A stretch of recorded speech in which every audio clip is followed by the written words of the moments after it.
Hello and welcome to my YouTube channel my classroom. आज हम class 6 की social and political life का chapter 8 ग्रामीण क्षेत्रों में आजीविका करेंगे। इस चैप्टर में हम देखेंगे कि गांव में रहने वाले जो लोग होते हैं वो अपनी आजीविका कैसे चलाते हैं और उनकी ज़िंदगी एक दूसरे से कैसे अलग होती है। क्या उनके पास काम के अवसर समान होते हैं अथवा नहीं, उन्हें गाँव में रहते हुए किन किन समस्याओं का सामना करना पड़ता है। जैसा कि चैप्टर में एक गांव की कहानी दी हुई है, कलपट्टू गांव। तमिलनाडु में समुद्र तट के पास एक गांव है कलपट्टू।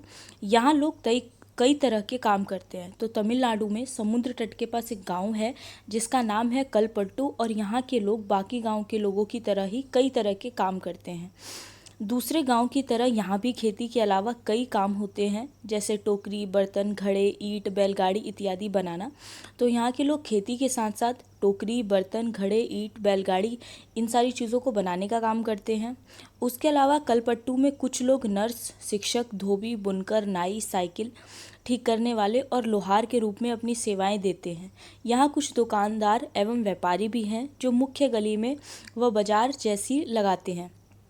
तो कलपट्टू गांव में नर्स भी हैं, शिक्षक है, धोबी, बुनकर, नाई, साइकिल ठीक करने वाले, ऐसे कई तरह के लोग हैं जो मतलब दुकानें लगाते हैं। दुकानदार भी हैं, व्यापारी भी हैं, जो गली में एक बाजार की तरह लगाते हैं। और वहाँ पर उसमें तरह तरह की कई छोटी छोटी दुकानें दिखती हैं। तो जो बाज़ार लगाया जाता है वहाँ पर कई छोटी छोटी और भी दुकानें हैं, जैसे चाय की, सब्जी की, कपड़े की दुकान तथा 2 दुकानें बीज और खाद की हैं। 4 दुकानें चाय की हैं जहाँ टिफ़िन भी मिलता है। यहाँ टिफ़िन का मतलब खाने पीने की हल्की फुल्की चीज़ों, जैसे सुबह इडली, डोसा, उपमा होता है और शाम के नाश्ते में बड़ा, बोड़ा व मैसूर पाक मिलता है। तो यहाँ पर 4 दुकानें जो है वो चाय की है, और जहाँ टिफ़िन भी मिलता है। टिफ़िन का मतलब यहाँ पर ऐसे लंच बॉक्स से है जिसमें खाने पीने की चीज़ें भी मिलती हैं। सुबह उसमें इडली, डोसा, उपमा मिलता है और शाम के नाश्ते में बड़ा, बोड़ा और मैसूर पाक मिलता है। चाय की दुकान के पास एक कोने में एक लोहार का परिवार रहता है। उसके घर में ही लोहे की चीज़ें बनाने का काम होता है। बगल में साइकिल की मरम्मत की एक दुकान है। तो चाय की दुकान के बिल्कुल पास एक लोहार का भी दुकान है और उसके घर में ही लोहे की चीज़ें बनाने का काम होता है। बगल में साइकिल की मरम्मत की भी दुकान है। तो कई तरह की दुकानें हैं उस बाज़ार में। इसके अलावा वहाँ साइकिल किराए पर मिलती है। गांव में 2 परिवार कपड़े धोकर अपनी आजीविका चलाते हैं। पास के शहर में मकान बनाने और लॉरी चलाने का काम करते हैं। गांव छोटी छोटी पहाड़ियों से घिरा हुआ है। ज़मीन पर धान की खेती होती है। ज़्यादातर परिवार खेती द्वारा अपनी आजीविका कमाते हैं। यहाँ आम और नारियल के काफ़ी बाग हैं। तो उस गांव में, कलपट्टू गांव में, लोग हर तरह का काम करते हैं, लेकिन ज़्यादातर लोग खेती ही करते हैं। और कामों में भी लोग शिक्षक भी हैं, दुकानें भी चलाते हैं, साइकिल ठीक करने की भी दुकान है। तो हर तरह की दुकानें उस गांव में मौजूद है। और वहाँ पर आम और नारियल के काफ़ी बड़े बड़े बाग भी हैं, जैसा क्योंकि वो तमिलनाडु की साइड है, वहाँ पर बहुत नारियल के पेड़ होते हैं। ठीक है, जैसा कि बुक में एक तुलसी, कलपट्टू गांव की रहने वाली तुलसी है, उसकी भी कहानी दी हुई है चैप्टर में। हम सब यहाँ रामलिंगम की ज़मीन पर काम करते हैं, और वो बताती है कि वो सब रामलिंगम की जो ज़मीन है, कलपट्टू में 20 एकड़ की ज़मीन है उसकी, रामलिंगम की, और उसी की ज़मीन पर वो काम करती है। उसके परिवार के पास कलपट्टू में 20 एकड़ धान के खेत हैं। शादी से पहले भी मैं मायके में धान के खेतों में ही मजदूरी करती थी। यहाँ मैं सुबह 8:30 से 4:30 तक काम करती हूँ। और वो बताती है कि सुबह 8:30 बजे वो आ जाती है और शाम के 4:30 बजे तक काम करती रहती है। राम रामलिंगम की पत्नी करुथम्मा काम की निगरानी करती है, और वहाँ पर जो भी लोग काम करते हैं सबके ऊपर निगरानी रखती है करुथम्मा, जो रामलिंगम की पत्नी है। साल में कुछ ही मौके ऐसे होते हैं जब मुझे नियमित रूप से मजदूरी मिलती है। यह उन मौक़ों में से एक है। मैं धान रोप रही हूँ। तो बताती है जो तुलसी होती है कि इस वक्त मैं धान रोप रही हूँ और इसमें कमर तोड़ मेहनत लगती है, और साल में कुछ ही मौके ऐसे होते हैं जब उसको काम मिलता है, बाकी समय उसको काम नहीं मिल पाता है। जब धान की फसल थोड़ी बड़ी हो जाएगी तो रामलिंगम हमें निराई के लिए और बाद में कटाई के लिए बुलाएगा। तो वो बताती है कि जब धान थोड़ा बड़ा हो जाएगा तो वो जो उसका मालिक है रामलिंगम उसे निराई और कटाई के लिए बुलाएगा। जब मैं कम उम्र की थी तो निराई कटाई का काम आसानी से कर लेती थी, लेकिन अब जैसे जैसे उम्र हो रही है मुझे झुककर काम करने और देर तक पानी में पैर भिगोए रहने से तकलीफ़ होती है। वो बताती है कि जब मैं छोटी थी तब मैं आसानी से काम कर लेती थी, लेकिन अब मुझे थोड़ी दिक्कत होती है। रामलिंगम एक दिन का 40 रुपये मजदूरी देता है। मेरे गांव में मजदूरी के रेट से यह थोड़ा कम है, फिर भी मैं मजदूरी के लिए यहीं आती हूँ। तो वो बताती है कि जो रामलिंगम है उसके खेत पर काम करने के लिए उसे एक दिन का 40 रुपया मिलता है। रामलिंगम पर मुझे भरोसा है कि काम होने पर वो मुझे ही बुलाएगा, क्योंकि उसके गांव में थोड़े पैसे ज़्यादा मिलते हैं, लेकिन फिर भी वो यहीं पर काम करने आती है क्योंकि उसको पता है कि जो रामलिंगम है वो उसी को काम पे बुलाएगा। बाकी लोगों की तरह वो आस पास के गांव से सस्ते मजदूर ढूंढने नहीं जाता। मेरा पति रमन भी एक मज़दूर है। वो बताती है कि उसके जो हस्बैंड है वो भी एक मज़दूर हैं। हमारे पास कोई ज़मीन नहीं है। साल के इन महीनों में वह खेतों में कीड़ों की दवाई छिड़कता है। जब खेतों में कोई काम नहीं होता तो उसे पास की खान से पत्थर या नदी के बालू ढोने का काम मिल जाता है। तो वो कहती है कि वो भी एक मज़दूर है और उन दोनों के पास कोई ज़मीन नहीं है, इसीलिए उसके जो हस्बैंड हैं वो इस टाइम पे तो खेतों में कीड़ों की दवाई छिड़कने का काम करते हैं, और बाद में वो काम जब नहीं होता है उनके पास तो वो पास की खान से पत्थर या नदी से बालू ढोने का भी काम करते हैं। ठीक है, तो गांव में कुछ लोग ऐसे होते हैं जिनके पास ज़मीन होती है खेती करने के लिए, तो वो छोटी मोटी ज़मीन होती है तो वो उस पर खेती करते हैं, उससे अपनी आजीविका चलाते हैं। इसके अलावा कुछ लोग ऐसे होते हैं जिनके पास बड़े स्तर पर खेती होती है, तो वो लोग कुछ लोगों को रख लेते हैं। जैसे तुलसी को यहाँ पे रामलिंगम ने अपनी खेत में काम करने के लिए रख लिया है। अब वो पूरे दिन काम करती है और उसको एक दिन का 40 रुपया मिलता है, लेकिन उसको ये काम पूरे साल नहीं मिल पाता। वहीं पर उसके जो हस्बैंड हैं रमन, वो भी एक मज़दूर के रूप में काम करते हैं। वो जो ज़मीन होती है उस पर कीड़े छिड़कने का काम करते हैं जब तक खेती चलती है। उसके बाद वो बालू ढोने का और खान से पत्थर ढोने का ऐसे काम करते हैं। यह पत्थर और बालू पास के शहरों में मकान बनाने के लिए ट्रक से लाए जाते हैं। खेत में काम करने के अलावा मैं घर का सारा काम करती हूँ। मैं घर में सबके लिए खाना बनाती हूँ, कपड़े धोती हूँ और सफाई करती हूँ। दूसरी औरतों के साथ जाकर जंगल से लकड़ी भी लाती हूँ। तो वो अपना बाकी का दिन बताती है कि मैं खाना वाना भी बनाती हूँ खेत में काम करने के बाद। इसके अलावा कपड़े धोती हूँ, मतलब घर का पूरा काम करती है वो।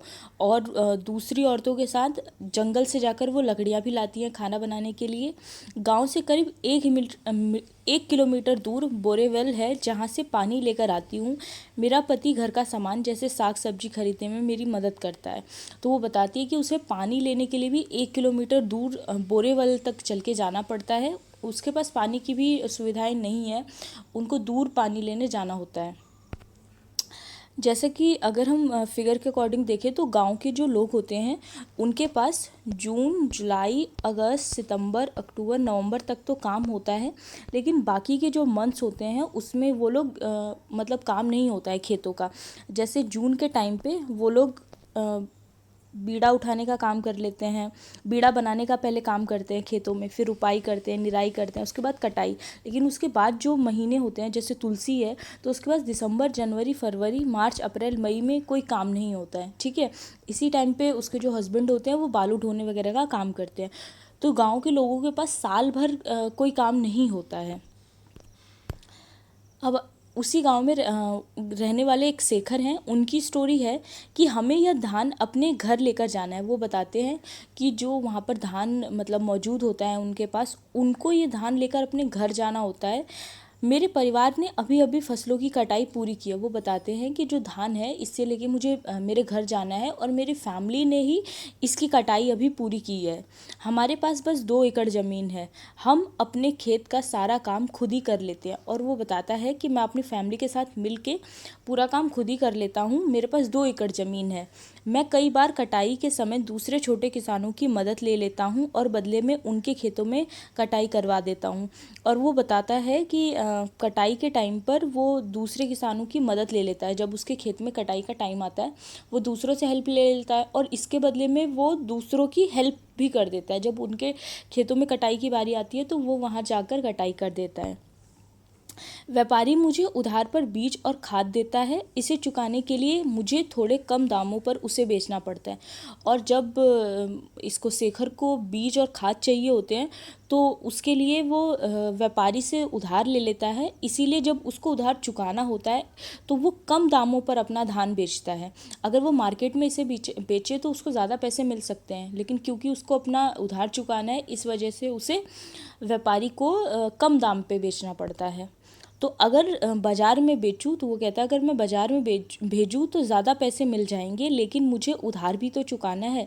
व्यापारी ने किसानों को याद दिलाने के लिए अपना एजेंट भेजा है कि जिन किसानों ने उधार लिया है वह उसी को अपना धान देंगे। तो जो व्यापारी होते हैं वो अपना एजेंट भेजते हैं, जैसे कि शेखर के यहाँ पे भेजा है, ताकि जितने भी किसानों ने उधार लिया था वो सारा उधार उसको चुका दिया जाए।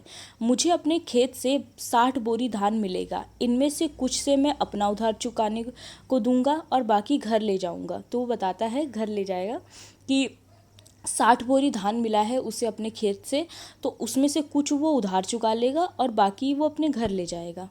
लेकिन मेरे हिस्से में जो आता है वह सिर्फ 8 महीने तक ही चल पाता है, इसीलिए मुझे और पैसे कमाने की ज़रूरत पड़ती है।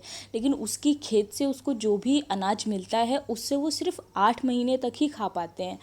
इसके बाद बाकी के 4 महीनों के लिए उसे कुछ और भी काम करना पड़ता है। तो इसके लिए मैं रामलिंगम की चावल की मिल में काम करता हूँ। वहाँ मैं पड़ोसी गाँव के किसानों से धान इकट्ठा करने में उनकी मदद करता हूँ। तो रामलिंगम जहाँ पर तुलसी भी काम करती थी जिसके खेत पर, तो उसकी ही चावल की एक मिल भी है जहाँ जाकर वो चावल की मिल में वो काम करता है। इसके अलावा वो पड़ोसी गांव के जो किसान हैं उनका धान इकट्ठा करने में भी उनकी हेल्प करता है।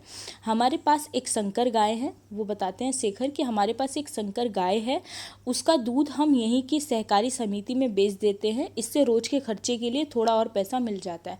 तो गाँव में लोगों के पास गाय भैंस ये सारी चीज़ें भी होती हैं जिनका दूध वो बेच देते हैं शहरों के लोगों को या वहीं पर जो सहकारी समिति होती है उनको, तो उससे उन्हें थोड़ा बहुत पैसा और मिल जाता है। कर्ज लेने पर, जैसा कि गांव में दोनों ही एग्जांपल्स देखे हम लोगों ने, तो इन लोगों को कर्ज की ज़रूरत पड़ती है। जैसे तुलसी भी है, तो तुलसी को पूरे साल तो काम नहीं मिल पा रहा है, तो अचानक से उसके घर में कोई दिक्कत हो जाती है तो उसको उधार ही लेना पड़ेगा बड़े बड़े लोग से, जैसे रामलिंगम हो गए उनसे। उसी तरह शेखर को भी खाद और बीज खरीदने के लिए कर्ज लेना पड़ा। तो कर्ज लेने पर इनको क्या करना पड़ता है, तो किसान ज़रूरी चीज़ें खरीदने के लिए पैसा उधार ले लेते हैं। अक्सर यह पैसा बीज खाद और कीटनाशक खरीदने के लिए साहूकार से कर्ज लिया जाता है। अगर बीज अच्छी किस्म के नहीं होते या फसल को कीड़ा लग जाता है तो पूरी फसल बर्बाद हो जाती है। बारिश पूरी नहीं होने पर भी फसल खराब हो सकती है।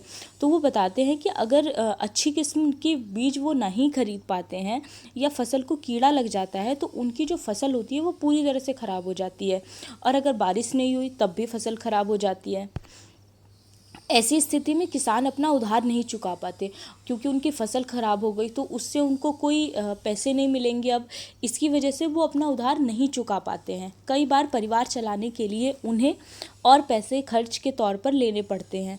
जल्द ही खर्च इतना बढ़ जाता है कि किसान कितना भी कमा ले वह उसे चुका नहीं पाते, और उसके बाद खर्च इतना ज़्यादा बढ़ जाता है कि वो कितना भी कमा ले उसको चुका नहीं पाते, क्योंकि जिस खेती पर वो निर्भर थे उन्हें लगा था कि अनाज आएगा, वो अनाज खराब हो गया। तो एक तो पहले ही उन्होंने कर्जा ले रखा है, उसको चुकाना है, उसके बाद अभी आगे उनको मतलब अपना परिवार चलाना है, वो उसके लिए भी कर्जा ले लेते हैं। तो ऐसे कर करके उनके ऊपर कर्जा बढ़ता ही जाता है, बढ़ता ही जाता है। इस स्थिति को कहते हैं किसान कर्ज तले दब गया, और इसी स्थिति को हम किसान कर्ज तले दब गया, ठीक है। और कई क्षेत्रों में किसानों ने कर्ज के बोझ से दबकर आत्महत्या तक कर ली, क्योंकि वो उसको चुका नहीं पाते हैं और बहुत ज़्यादा परेशान हो जाते हैं। इस वजह से कई जगहों पर ऐसा देखा गया है कि जो किसान होते हैं वो आत्महत्या तक कर लेते हैं। रामलिंगम और करुथम्मा। जमीन के अलावा रामलिंगम के परिवार के पास एक चावल की मिल है और बीज व कीटनाशक बेचने की एक दुकान है। तो जो रामलिंगम है, जहाँ पर तुलसी और शेखर दोनों ही काम करते थे, तो जो रामलिंगम है उनके पास एक तो चावल की मिल भी है ज़मीन के अलावा, दूसरा उसके पास बीज और कीटनाशक बेचने के लिए एक दुकान भी है। चावल की मिल में उन्होंने कुछ अपना पैसा लगाया और थोड़ा सरकारी बैंक से कर्ज लिया था। वह कलपट्टू और आसपास के गांव से ही धान खरीदते हैं, और वो जो धान खरीदता है वो कलपट्टू गांव से और उसके आसपास के गांव से खरीदता है। मिल का चावल आसपास के शहरों के व्यापारियों को बेचा जाता है। इससे उनकी अच्छी खासी कमाई हो जाती है। और जो भी मिल का चावल होता है, उसके धान आता है, धान से चावल बनता है, और चावल को वो शहर के व्यापारियों को बेचता है, जिससे उसको अच्छा खासा पैसा मिल जाता है। उसके अलावा वो उधार भी देता है, तो उसको उसका भी ब्याज मिल जाता है। भारत के खेतिहर मजदूर और किसान कलपट्टू गांव में तुलसी की तरह ही खेतिहर मजदूर हैं। शेखर की तरह छोटे किसान हैं। रामलिंगम जैसे बड़े किसान हैं। भारत में प्रत्येक 5 ग्रामीण परिवारों में से लगभग 2 खेतिहर मजदूरों के हैं। ठीक है, तो अगर हम भारत के खेतिहर मजदूरों की और किसानों की बात करें, तो कलपट्टू गांव में जैसे तुलसी की तरह बहुत से लोग खेतिहर मजदूर होते हैं, शेखर की तरह छोटे किसान होते हैं, रामलिंगम जैसे बड़े किसान भी होते हैं। भारत में प्रत्येक 5 ग्रामीण परिवारों में से लगभग 2 परिवार खेतिहर मजदूर ही होते हैं, क्योंकि ज़्यादातर लोगों के पास खेती नहीं उपलब्ध होती है। अपना खेत नहीं होता है, तो उन लोगों को दूसरे के खेत पर जाकर ही काम करना पड़ता है। और अगर खेत होता भी है तो इतना कम होता है कि वो पूरे साल उस खेत के अनाज से गुजारा नहीं कर पाते हैं, जैसे कि शेखर। ऐसे सभी परिवार अपनी कमाई के लिए दूसरों के खेतों पर निर्भर रहते हैं। इनमें से कई भूमिहीन हैं और कईयों के पास जमीन के छोटे छोटे टुकड़े हैं। शेखर जैसे छोटे किसानों को लें तो उनकी ज़रूरत के हिसाब से खेत बहुत ही छोटे पड़ते हैं। भारत के 80% किसानों की यही हालत है। भारत में केवल 20% किसान रामलिंगम जैसे बड़े किसानों की श्रेणी में आते हैं। ठीक है, तो भारत में जो 80% लोग हैं उनकी हालत बहुत ज़्यादा ख़राब है, और जो 20% लोग हैं सिर्फ वही रामलिंगम की तरह किसानों की बड़ी श्रेणी में आते हैं। ऐसे किसान गांव की अधिकतर ज़मीन पर खेती करते हैं। उनकी उपज का बहुत बड़ा भाग बाज़ार में बेचा जाता है। कई बड़े किसानों ने अन्य काम धंधा भी शुरू कर दिया है, जैसे दुकान चलाना, सूद पर पैसे देना, सूद पर पैसे देना, छोटी छोटी फैक्ट्रियां चलाना इत्यादि। ग्रामीण क्षेत्रों में खेती के साथ साथ लोग जंगल की उपज, पशुओं आदि पर भी निर्भर रहते हैं। तो गांव के जो क्षेत्र होते हैं, ग्रामीण क्षेत्रों पर, वहाँ के लोग खेती के साथ साथ जंगल की उपज, पशु आदि पर भी निर्भर रहते हैं। तो गांव के लोगों ने खेती के साथ साथ दुकान चलाने का भी काम कर दिया है। जैसे रामलिंगम के पास खाद और बीज बेचने की दुकान थी, उसी तरह उसके अलावा वो सूद पे पैसे भी देते हैं और छोटी छोटी फैक्ट्रियों चलाने का भी काम करते हैं। उदाहरण के लिए मध्य भारत के कुछ गांवों में खेत और जंगल की उपज दोनों ही आजीविका के महत्वपूर्ण साधन हैं। जैसे अगर हम मध्य भारत की बात करें तो वहाँ पर लोगों के पास जंगल की उपज और खेत दोनों ही आजीविका चलाने का काम है। महुआ बिनने, तेंदू के पत्ते इकट्ठा करने, शहद निकालने और इन्हें व्यापारियों को बेचने जैसे काम अतिरिक्त आय में मदद करते हैं। तो ये सारी चीज़ें उनको एक्स्ट्रा इनकम में हेल्प करते हैं। इसी तरह सहकारी समिति को या पास के शहर के लोगों को दूध बेचना भी कई लोगों के लिए आजीविका कमाने का मुख्य साधन है। कई लोग सिर्फ दूध बेचकर भी अपनी आजीविका चलाते हैं। समुद्र तटीय इलाकों में पूरे के पूरे गांव मछली पकड़ने में लगे हुए होते हैं, और जो समुद्र तट के पास के इलाके होते हैं, वहाँ के जो गांव होते हैं वो ज़्यादातर मछली पकड़ने के काम में लगे होते हैं। अरुणा और पारीवेलन की अगर हम बात करें तो पुदुपेट कलपट्टू से ज़्यादा दूर नहीं है। पुदुपेट एक और गांव है जो कलपट्टू के पास ही है। यहाँ लोग मछली पकड़कर अपनी आजीविका चलाते हैं। उनके घर समुद्र के पास होते हैं और वहाँ चारों ओर जाल और कैटामरेन की पंक्तियाँ दिखाई देती हैं। कैटामरेन एक खास तरह का नाव होता है, ठीक है, जिससे मछली पकड़ने का काम किया जाता है। सुबह 7 बजे समुद्र किनारे बड़ी गहमा गहमी रहती है। वहाँ पे बहुत से लोग पहुँच जाते हैं समुद्र के किनारे। इस समय सारे कैटामरीन मछलियाँ पकड़कर लौट आते हैं। मछलियाँ खरीदने और बेचने के लिए बहुत सारी औरतें इकट्ठी हो जाती है। उसके बाद वो लोग मछली इकट्ठी करते हैं और फिर उसको ले जाके बेचते हैं। पारिवेलन बताती है पारिवेलन बताती है कि वो मछलियाँ उठाकर एक तरफ रख देती है, बाकी नीलाम कर देती है। तो उसी में एक पारिवेलन नाम की औरत होती है, वो भी मछलियाँ पकड़ने के लिए जाती है। तो वो बताती है कि वो मछलियों को उठाकर एक तरफ रख देती है और उसके बाद उसकी नीलामी कर देती है। तो नीलामी में जो उसे पैसा मिलता है वो 4 भागों में उसको बांट देती है। तो पारिवेलन नीलामी में जो पैसा मिलता है मछली को बेच के उसको 4 भाग में बांट देती है। 3 हिस्से उन लोगों को बढ़ जाते हैं जो मछली पकड़ने जाते हैं, और बाकी एक हिस्सा उसे मिलता है जिसके नाव और जाल वगैरह होते हैं, क्योंकि मछली पकड़ने में नाव की ज़रूरत होती है, जाल की ज़रूरत होती है। तो एक हिस्सा उन लोगों को भी मिलता है जिनकी नाव और जाल भी होती है, क्योंकि जाल कैटामरीन और उसका इंजन हमारे ही है। वो बताती है कि ये सारी चीज़ें हमारा ही है, तो उसका वह हिस्सा भी हमें ही मिल जाता है। हमने बैंक से उधार लेकर एक इंजन खरीदा जो कैटामरीन में लगा हुआ है, और जो कैटामरीन की नाव होती है उसको चलाने के लिए इंजन की ज़रूरत होती है। तो वो बताती है कि हमने बैंक से पैसा उधार लेकर इसे खरीदा है। ठीक है। इससे यह लोग समुद्र से दूर तक जा पाते हैं और ज़्यादा मछलियाँ मिल जाती हैं। नीलामी में जो औरतें यहाँ से मछलियाँ खरीदती हैं वे टोकरी भर भर कर पास के गांव में बेचने के लिए जाती हैं। तो समुद्र के पास औरतें जाती हैं, खूब बड़ी मात्रा में मछलियाँ खरीदती हैं और उसके बाद वो पास के गांव में जाकर उसे बेचने लगती हैं। कुछ व्यापारी भी हैं जो शहर की दुकानों के लिए मछलियाँ खरीदते हैं, और कुछ व्यापारी ऐसे हैं जो शहर की जो दुकानें होती हैं उसके लिए भी मछलियाँ खरीदते हैं। पारिवेलन बताती है कि वह मानसून के दौरान करीब 4 महीने तक समुद्र में नहीं जा पाते, क्योंकि यह मछलियों के प्रजनन का समय है। और पारिवेलन बताती है कि जो मानसून का टाइम होता है तो साल में 4 महीने उसके भी ऐसे होते हैं जब वो समुद्र में नहीं जा पाती, क्योंकि इस टाइम पे जो मछलियों के प्रजनन का टाइम होता है, तो इस टाइम पे उनकी आजीविका को कोई साधन नहीं होता है। इन महीनों में वह व्यापारी से उधार लेकर अपना गुजारा चलाते हैं। तो ये लोग भी इस टाइम पे जो 4 महीने होते हैं इनके, उस टाइम पे व्यापारी से उधार लेते हैं और अपनी आजीविका चलाते हैं, अपना गुजारा करते हैं। इस कारण बाद में उन्हें मजबूरी में उसी व्यापारी को मछली बेचनी पड़ती है और वह खुद खुली नीलामी नहीं कर पाते।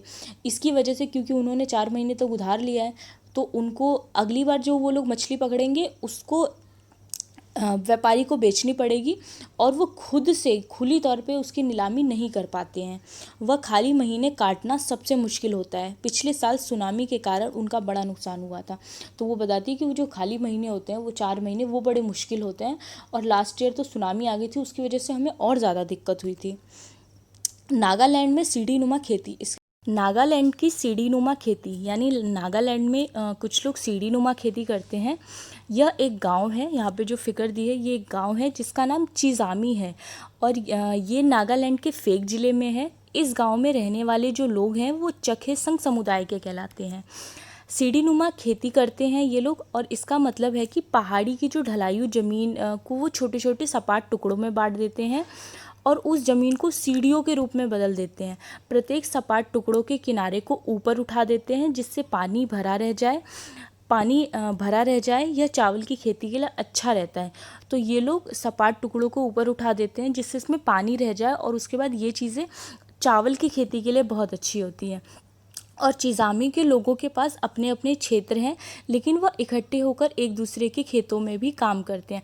तो चिजामी के जो लोग हैं उनके अपने अपने खेत हैं, अपने अपने क्षेत्र हैं, लेकिन फिर भी वो एक दूसरे की हेल्प करते हैं। और वो लोग 6 से 8 लोगों का एक समूह बना लेते हैं और इकट्ठे मिलकर पहाड़ के एक हिस्से पर घास और पतवार साफ करते हैं, और उसके बाद ग्रुप बना के वो लोग पहाड़ के हिस्सों पर जाकर घास और पतवार साफ करते हैं। इसके अलावा जब दिन का काम ख़त्म हो जाता है तो सारा समूह इकट्ठे बैठकर खाना खाता है। ऐसा कई दिनों तक चलता रहता है जब तक काम ख़त्म नहीं हो जाता। उसके बाद वो लोग मिलकर खाना खाते हैं और ये चीज़ें कई दिनों तक चलती रहती हैं। तो अब नेक्स्ट टॉपिक है हमारा ग्रामीण क्षेत्रों में आजीविका के साधन। यानी सबकी स्टोरी देखने के बाद हम देखते हैं कि ग्रामीण क्षेत्रों में किस तरह के आजीविका के साधन हमने देखे। जैसे ग्रामीण क्षेत्रों में लोग अपनी आय विभिन्न तरीक़ों से कमाते हैं। कुछ खेतीबाड़ी का काम करके, कुछ अन्य काम करके अपनी आजीविका चलाते हैं। खेती में कई तरह के काम शामिल हैं, जैसे खेत तैयार करना, रुपाई, बुवाई, निराई और कटाई, फसल अच्छी हो इसके लिए हम प्रकृति पर निर्भर हैं। इस तरह जीवन ऋतु के इर्द गिर्द चलता रहता है। तो हमने जैसा देखा शेखर की स्टोरी में, या फिर रामालिंगम वगैरह जिन मज़दूरों को रखते हैं अपने यहाँ पर, तो इन सब की जो स्थिति होती है इन लोगों का जो जीवन होता है वो ऋतु के इर्द गिर्द चलता है। जब तक खेती का टाइम होता है तब तक तो वो लोग खेती कर पाते हैं, उसके बाद बाकी टाइम इनको बिना काम के ही रहना पड़ता है। बुआई और कटाई के समय लोग काफ़ी व्यस्त रहते हैं और दूसरे समय काम का बोझ कम होता है। देश के अलग अलग क्षेत्रों में ग्रामीण लोग अलग अलग तरह की फसलें उगाते हैं। अलग अलग क्षेत्रों में अलग अलग, कहीं पर चावल उगाया जाता है, गेहूँ उगाया जाता है, लेकिन कहीं ना कहीं सबकी स्थिति एक जैसी ही होती है। साल के कुछ महीनों में उनको बिना काम के ही रहना पड़ता है। फिर भी हम उनके जीवन की परिस्थितियों में और उनकी समस्याओं में काफ़ी समानताएं पाते हैं। लोग कैसे ज़िंदगी बसर करते हैं और कितना कमा पाते हैं, ठीक है। तो कहीं ना कहीं उनकी जो समस्याएं होती है वो एक समान ही होती है। जब उनके पास काम नहीं होता तो उन्हें उधारी लेना पड़ता है और उनका कर्ज बढ़ता ही जाता है। यह इस बात पर निर्भर करता है कि वह जिस ज़मीन को जोतते हैं वह कैसी है। कई लोग उस ज़मीन पर मज़दूरों के रूप में निर्भर हैं, तो बहुत से लोगों की अपनी खेती होती है, बहुत से लोग मज़दूरों के रूप में काम करते हैं। ज़्यादातर किसान अपनी ज़रूरतों को पूरा करने और बाज़ार में बेचने के लिए भी फसल उगाते हैं। कुछ किसानों को अपनी फसल उन व्यापारियों को बेचनी पड़ती है जिनसे वो पैसा उधार लेते हैं। तो जो किसान होते हैं वो अलग अलग तरह से काम करते हैं। जैसे कुछ लोग अपनी ज़रूरत को पूरा करने के लिए और बाज़ार में बेचने के लिए फसल उगाते हैं, तो वहीं कुछ लोग किसानों को अपनी फसल उन व्यापारियों को बेचनी पड़ती है जिनसे उन्होंने पैसा उधार लिया था। गुजर बसर करने के लिए कई परिवारों को काम की खेती उधार लेना पड़ता है, या फिर तब लेना पड़ता है जब उनके पास कोई काम नहीं होता है तो उनको उधार भी लेना पड़ता है, या जब कभी काम नहीं होता तो उसके लिए भी उन्हें उधार लेना पड़ता है। ग्रामीण क्षेत्रों में कुछ परिवार ऐसे हैं जो बड़ी बड़ी ज़मीनों, व्यापार और अन्य काम धंधों पर फल फूल रहे हैं।